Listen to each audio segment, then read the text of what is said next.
I'm living the life I've always dreamed of, but I've never felt so isolated. Let's talk about that. Hi, if you don't know me, I'm Emma. I'm a stay-at-home mom, wife, artist, entrepreneur.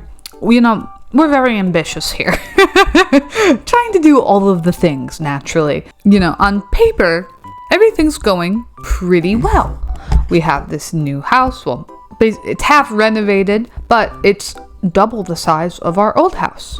My husband just got a new job. One of my projects is currently doing really well right now on Kickstarter. We just passed the $10,000 threshold today. So we're 78% funded with 15 more days left to go. We're doing so much better than I thought we would. There's a lot of things to be thankful for, a lot of things going really well, but there's also a lot of challenges that also, are happening. So I thought it would be interesting to kind of make like a more balanced video, kind of in the similar vein of like the unromanticize my life video, where we just have kind of a conversation about kind of some of the challenges we've been facing, and then also like talk about the solutions and how we're going to overcome them, because this isn't a video just about me complaining. I have ideas, and let me know.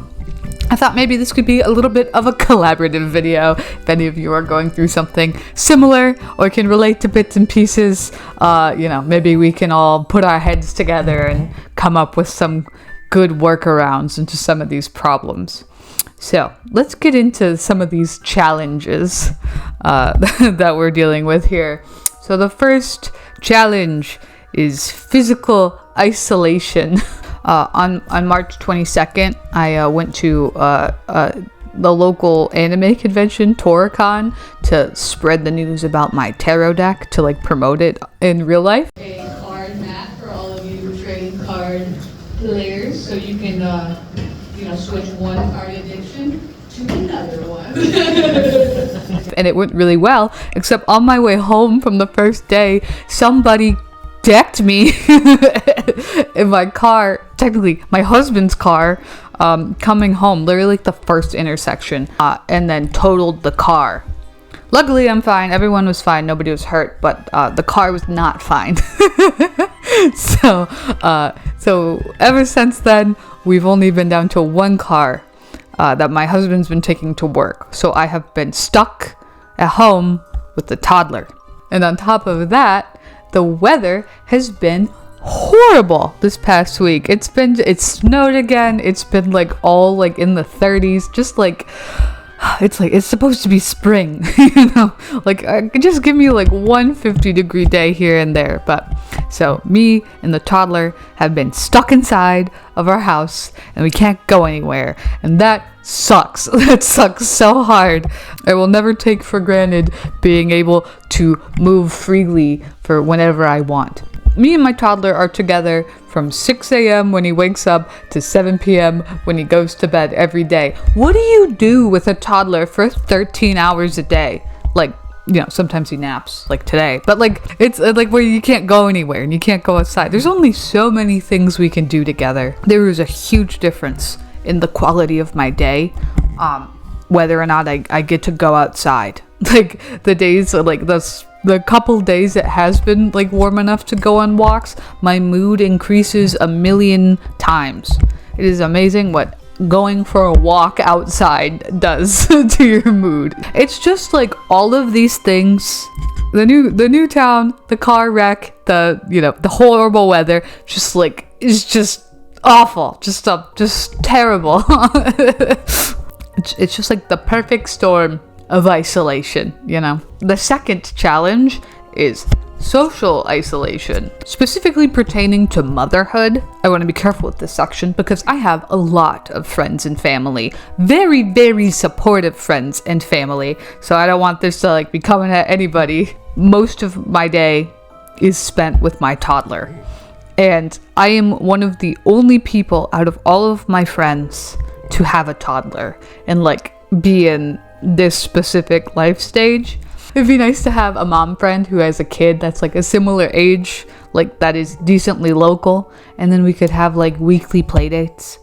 I don't know if maybe like other moms can relate or if I'm just like being dramatic or whatever. So do let me know in the comments. It's just like, there's just like specific things that like only another mother like can understand and like that like you can talk to about. The third challenge is family dynamic changes.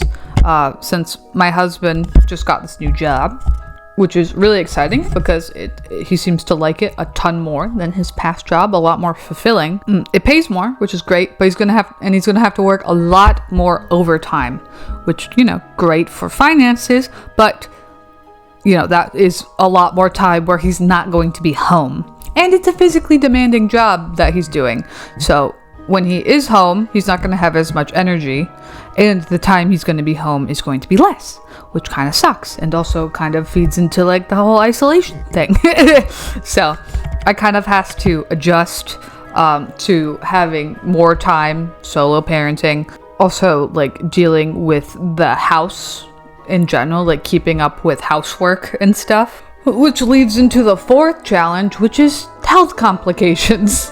I have blood problems, like my veins are all messed up, specifically like 4 of them, that kind of just like aren't doing what they're supposed to be doing. 2 of them are enlarged and 2 of them are pinched, which causes just like a whole mayhem of blood flow. The condition I have is called pelvic congestion syndrome, so like none of the blood in my pelvis is like flowing properly.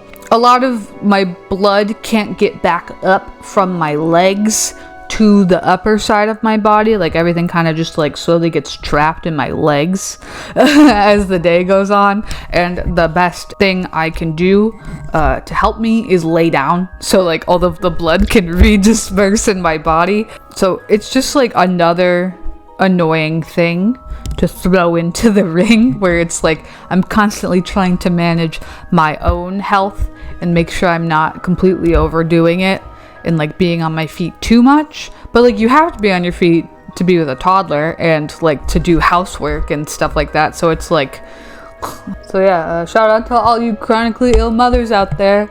I'm right there with you. I feel like a lot of chronically ill people become artists too. I've noticed there's a subreddit specifically for people with like mental health problems and chronic illness, that like for artists. So I'm a stereotype, what can I say? And then the last one, 5, is just the challenge of doing creative work while balancing all of the other bullshit. Trying to find any sort of time and energy to work on the things I need to work on during the day is it's difficult. It's like walking a tightrope. I mean, it's more like a puzzle, and I do like puzzles.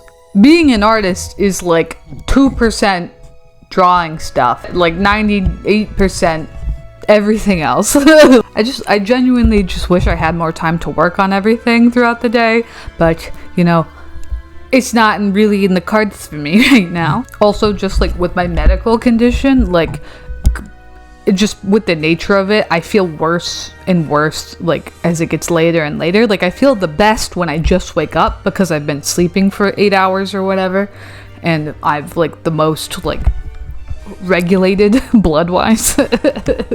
And then as the day goes on, like more and more of my blood gets stuck in the lower half of my body, and that affects your brain too, and like the rest of you, that you're like, hello, I need oxygen, so you just feel like shit. It's a really dumb condition, and it's just like, yeah, it's just silly. You get like a lot of pain in like your pelvis area too. It just slows you down. When I do have time after he goes to bed at 7, like that's when I have my free time, I don't want to do anything. Most of the time it's like, oh god. So yeah, it's been a little difficult over my end of the world, trying to balance everything and like the stress of the Kickstarter campaign in general. Like even though it is going well, like the fact that it's not funded yet, there's always like a chance that like it just stops, and that like because it's all or nothing. So it's like if we don't make it to the 100% mark, then nobody gets charged and the project does not go forward. And like that is nerve-wracking.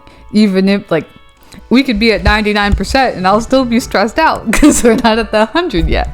But yeah, I'm pretty optimistic that we're gonna hit this goal. I'm not too worried about it, but it's just a lot of changes all at once. The perspective shift. So I've spent a long time talking about my problems, but I do want to make it clear that most of these problems are self-inflicted. Like I chose this. This is the life I want. Like I have always wanted to be a mother. If past me, young Emma could know like what my life was like and what I'm doing now, they would be so excited. They would be stoked. So like it's good to keep a balanced perspective, even though it's like really hard to be balancing all of these things. Like it's also so deeply fulfilling at the same time. And also, how lucky am I to be able to stay home with my son and spend time with him all day. Children, obviously, they're a lot of work. You hear the stories on the internet, I don't have to tell you, but they're also like so funny and like so adorable, and I love watching him learn things. It's like he's like my best bud. We just get to hang out all day. I've never been more self-confident than I am right now, and I really attribute that to motherhood. Was like the spark of that for me, because I proved to myself that I'm capable of doing hard things. Just because something is challenging does not mean that it's not worth it. Dealing and accomplishing these challenging things are what make life fulfilling, and like everything that is worth achieving is hard. Like the people who climb Mount Everest, those crazy people. Like the reason they want to do it is because it's the tallest mountain in the world. Because it's the challenge. The joy and the glory is in the challenge. I'm like still genuinely like so much happier now than I was when my life was easy and like all I did was like play video games and like be on my computer and like go to school or whatever. Like I was miserable back then. I found like the more like I add that is like fulfilling to me, like the happier I am, even if it's hard. I would say all of these things have given me purpose, and every day I'm like happy to wake up, and every night I go to bed, I fall asleep very quickly. Yep. You got a lot to do during the day. I have no problem falling asleep. I want to talk about some of the solutions that I've come up with to my problems. We're trying to plan out some stuff, trying to be proactive. The first solution, like in a perfect world, I would love to have like 2 days off a week, like to send my son to daycare. But I looked into it, and daycare in my area for 2 days a week is $200 a week. That's like $800 to $1,000 a month ish, which we cannot afford. So daycare is out of the question. But a good alternative, for those of you in a similar boat, is a YMCA membership. For the family membership, it's $139 a month, which is a lot for a like a gym type membership. But the kicker is you get 2 hours of childcare a day. You can't leave the YMCA. You have to be in the YMCA, obviously, but like I can bring my laptop or whatever and work at the Y while they're watching my kid. 100%, I think, worth it for me. Especially with my husband working a lot of overtime, I think that'll be a great break for me during the day. As on top of childcare, I also really want to get into like doing yoga and like cardio to help with my health condition and just help my heart in general. I'm 28, so we're getting closer and closer to 30, and around 30 is when you start falling apart. So, according to my brother. There were also a bunch of like activities I can get Theodore in to meet some people and maybe meet some new parent friends, and teach him how to swim and do all of that. So overall, I think the YMCA is going to be probably one of the best things. Even if I just want to go and like take a shower and get ready for the day. You could do like there are so many options. I think that's a pretty versatile thing. So if you have a YMCA in your area, I would definitely look into it. Much more affordable than daycare. And then home management strategies.